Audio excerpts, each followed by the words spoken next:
नाम पर अविश्वास मत करो। तुम अनुष्ठान को जानते ही नहीं कैसे किया जाता है। एक कामना की पूर्ति, तुम विश्व की कामना की पूर्ति कर सकते हो, विश्व की कामना की पूर्ति। बोले आप क्यों नहीं कर लेते? क्योंकि हम विश्वात्मा की कामना किए हुए हैं, हम विश्व की नहीं। हम जिस बात की कामना किए हुए हैं उसके लिए विश्व का विस्मरण करना है। मन मन की रुचि जान नेह विधि अनुसरें। हम प्रियालाल की मन की बात जानकर उनकी सेवा में रत होना चाहते हैं। नहीं, नाम और मंत्र में इतनी ताकत है, आप उसको समझ नहीं पाएंगे।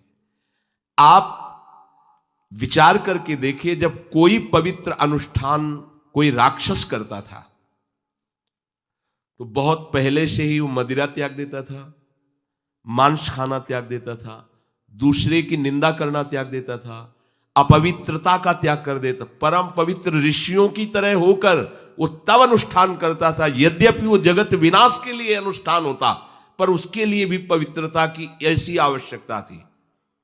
अब आप बेविचार करो, शराब पियो, मांस खाओ, गंदे आचरण करो और बोलो हमने राधा राधा कहा लेकिन काम नहीं बना। वो बोल रहे थे कि कितना भी बड़ा संकट हो, फिर बोल रहे हैं। अगर भयानक से भयानक विपत्ति को ऐसे न नष्ट कर दे तो बता देना, कृष्णाय वासुदेवाय हरे परमात्मने प्रणतः क्लेश नाशाय गोविंदाय नमो। इसका जप करो और जब तक तुम्हारा काम पूरा ना हो जाए ब्रह्मचर्य से रहो। झूठ मत बोलना, मदिरा मत पीना, मांस मत खाना, और ना काम हो जाए तो मैं बताना कि भारी से भारी विपत्ति का नाश करके भगवान श्री कृष्ण का आश्रय उसे ऊंचे उठा देगा, इस जगत की धरा से उठा देगा। विश्वास नहीं? आप मदिरा पियो, मांस खाओ, बेविचार करो, सोचो 1,00,000-2,00,000 महात्मा को दे देंगे, हमारी कामना पूर्ति हो जाएगी। बिल्कुल भूल में मत रहना। आपको संशय होता है नाम पे, संशय होता है मंत्रों पे, संशय होता है शास्त्र के विधान पर। आप चलते हो शास्त्र विधान से? कहां चलते हो? अरे हम जब कह रहे हैं कोई राक्षस भी अनुष्ठान करता था तो वो इन नियमों का पालन करता था। इतना अनुष्ठान में कि मेघनाथ को पैरों से मार रहे हैं बंदर भालू, पर वो ना मंत्र छोड़ रहा है, ना हिल रहा है, ना उनकी तरफ देख रहा है। इतना सहनशील होना चाहिए अनुष्ठान के लिए। किसी कामना की पूर्ति के लिए सांगोपांग अनुष्ठान करो, भला कामना की पूर्ति ना हो जाए? नहीं। आप शास्त्रों में पढ़ के देखो, संतान उत्पत्ति के लिए कैसे व्रत, पयोव्रत का कैसे अनुष्ठान किया। पवित्र रह करके इतनी इतनी मात्रा में ये आहार लेना है। इस मंत्र का जब भगवान गर्भ में आ गए, क्या चाहिए तुम्हें? भारी से भारी विपत्ति को दूर करने के लिए आर्त भाव से पुकारो भगवान को। तुम्हें धनी बनना है, अनुष्ठान कीजिए। हम कह रहे किसी विशेष मंत्र आदि की तरफ ना बढ़िए, बोलिए राधा राधा। क्या चाहिए आपको? कृष्ण कृष्ण बोलिए। सब मंत्रों का सार है नाम में, आप बोलिए तो नाम। पवित्र होइए, गंदे आचरण छोड़िए। क्या चाहिए आपको? भगवान का नाम जहां गूंजता है वहां ऐश्वर्य अपने आप चरणों में लौटता है।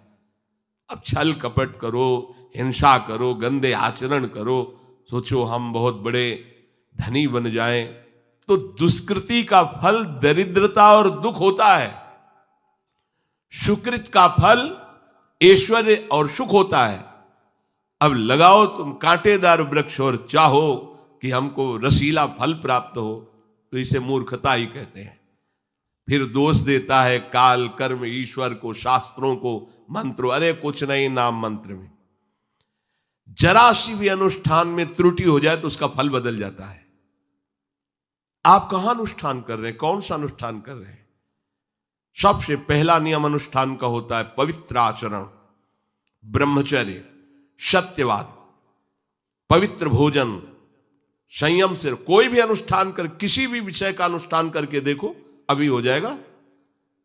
ये तो हमसे नहीं होगा, तो फिर आप बड़ी बड़ी कामनाएं करते हो, हवा में कामनाएं पूर्ण हो जाएंगी।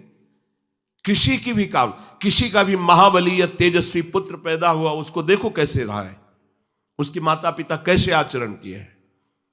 10,000 वर्ष तक भगवान श्री हरि में मन लगाकर निरंतर मंत्र जपने पर कश्यप और विंता जी ने भगवान गरुण जी को प्रकट किया। भगवान गरुण जी श्री हरि के वाहन, प्रथम पुत्र अरुण जी जो सूर्य के सामने बैठे हुए हैं, सारथी बने 10,000 वर्ष। करदम जी भारी तपस्या करके पत्नी प्राप्त कर रहे हैं, तो भगवान स्वयं कपिल देव जी के रूप में अवतार ले रहे हैं। बिना भजन के, बिना पवित्रता के, बस कामनाओं की पूर्ति, हवा में कामनाओं की पूर्ति हो जाएगी। मनमानी आचरण, कुछ नींबू काट दो, उसमें सिंदूर रख दो, या कलावा बांध दो, या अंगूठी बांध लो, या जंतुर मंतुर बांध लो, भस्म, इनसे कुछ होगा? कुछ नहीं होगा। राधा राधा राधा राधा राधा, जो कर चाहोगे हो जाए, पर पवित्र आचरण, साथ में पवित्र आचरण हो। एक किसान भी अन्न बोता है तो खेती को तैयार करता है। आपको अपने हृदय की भूमि तैयार करनी होगी। कामना पूर्ति के लिए ऐसे थोड़ी चला जाता है। देखो ना, ऐसे एक चपत लगा दी सुरुचि ने, क्योंकि उसकी रुचि के खिलाफ हुआ कि वो पिता की गोद में बैठना चाहते थे। छत्री बालक माता के पास गए, उनका नाम सुनीति है। वो सुंदर नीति से चलती है, वो रुचि से चलती है, सुरुचि अपनी रुचि, और वो सुनीति सुंदर नीति से चलती है। माँ, पिताजी ने गोद में बैठाला नहीं, और माँ ने चपत लगा दी और कहा तू ऐसे कि गर्भ से प्रकट हुआ है, सिंहासन का अधिकारी नहीं।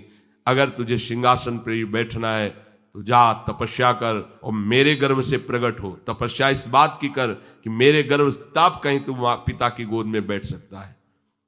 बोले हाँ बेटा। महाराज तो मुझे दासी भी मानने के लिए अब तैयार नहीं है। बेटा, भगवान नारायण का जिसने आश्रय लिया उसकी कोई कामना अधूरी नहीं रही। जाओ तुम भगवान श्री हरि का आश्रय लो, वही तुम्हारी कामना की पूर्ति करेंगे। मेरे में तो कोई सामर्थ्य नहीं, पर मैं आशीर्वाद देती हूं। मेरा आशीर्वाद कवच की तरह तुम्हारी रक्षा करेगा। 5 वर्ष का बालक चला भगवान की प्राप्ति के लिए। वो प्रेम नहीं चाह रहे हैं, वो पद चाह रहे हैं। कैसे जीवन व्यतीत किया देखो। 6 महीने की बात। बोले 6 महीने में क्या? 6 महीने में एक छोटा सा बालक इतना कष्ट सह रहा है। 6 महीने तो बहुत समय हो गया। भगवान तो इससे भी बहुत करुणा में एक आर्त पुकार में उपस्थित हो जाते हैं।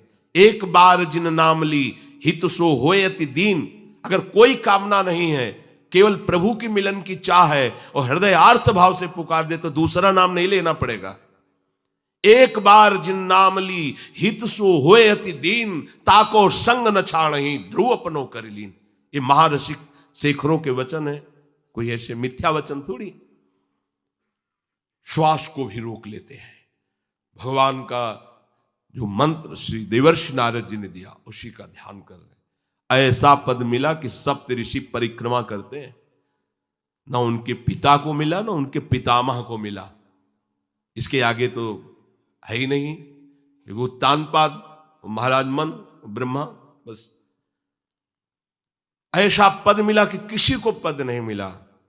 पर आप देखो कामना की पूर्ति के लिए कैसे निष्ठावान हो करके, प्राणों को समर्पित करके भगवान के न आप बीड़ी सिगरेट पियो, प्याज लहसुन मांस मछली दुनिया की दलित दुराएं करो, हाँ हमारी कामनाओं की पूर्ति हो जाए।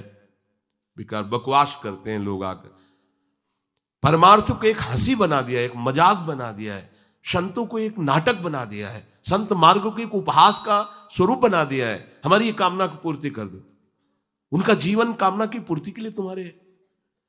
अरे तुम्हें निष्काम करके भगवत साक्षात्कार कराने के लिए कि ये छोटी मोटी जिनमें तुम फंस कर तुम्हारी दुर्गति हो रही, उसी में और वो बढ़ावा देने के लिए। पर संसार तो अपनी बात मानता है, उस ना शास्त्र की बात मानता है, ना संतों की। भगवान कह रहे हैं वो सुकृति है जो मेरे से धन चाहते हैं, दुष्कृति तो आ ही नहीं सकता। तो आप सुकृति के आचरण करो। बड़ा विचित्र भाव है संसार का। चाहता है सुख, आचरण करता है दुख पाने वाले। दुष्कृति करो, पाप करो, सुख चाहो, कैसे हो सकता है भाई? कैसे हो सकता है ऐसा? तुम सोचो हम अपने बल से कर लेंगे, तुम्हारा बल काम नहीं करेगा। जब थोड़े दिन की स्वतंत्रता दी जाती है, जाओ आप